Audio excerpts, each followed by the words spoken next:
raha mba nafantatra hoe androany ilay andro dia nofoanako izay rehetra nataoko anio ary nijanona nilanao niresadresaka taminao kanefa tsy nampoizina izany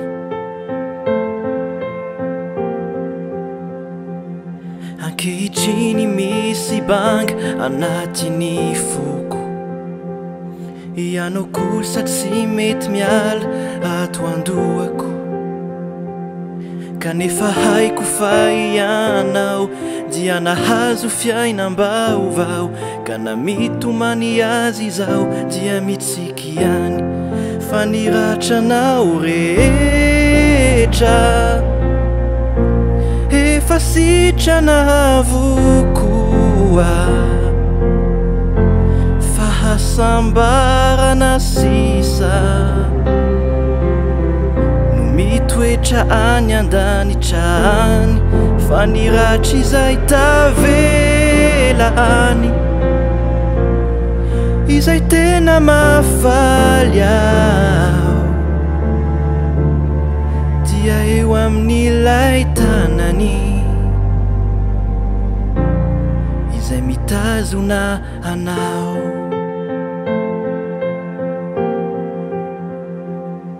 haiko fa tsy mora ny lalana izay nodiavinao haiko fa be niratra sy alahelo no lanjainao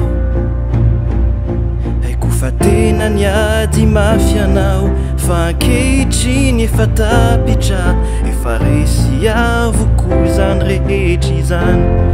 fa niratranao rehetra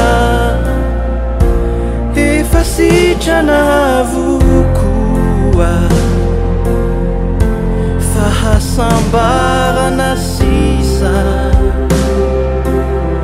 no mitoetra any andanitra any fa niratra izay tavelany izay tena mafaly aho dia eo amin'ilay tanany izay mitazona anao Haleluya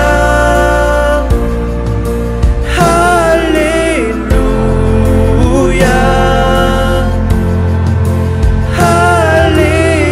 Haleluya hoan'ilay tanana mitazona anao ankehitriny misy banga anatiny foko ianao kosa tsy mety miala ato andohako fa tsy maintsy sy toy ny fiainana ary io toizako ny adinao mandrapy ao na koa anao indray fa niratranao rehetra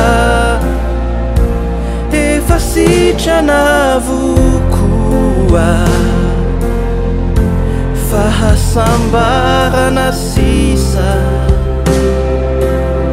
no mitoetra any andanitra any fa niratra izay tavelany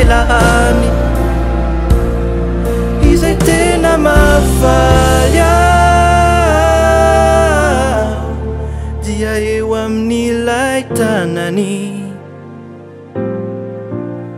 izay mitazona anao